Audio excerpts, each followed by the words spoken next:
Менің каналыма қош келдіңіздер.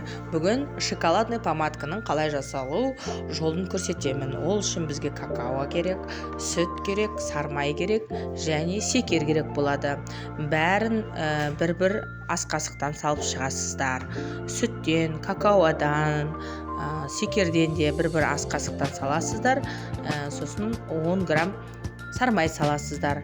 Бәрін саласыздар да оттың үстінде қыздырып, өзімізге керек консистенция шыққанша секеріміз езілгеннен кейін ыстық күйде пирогымыз болсын, тортымыз болсын бетіне құйып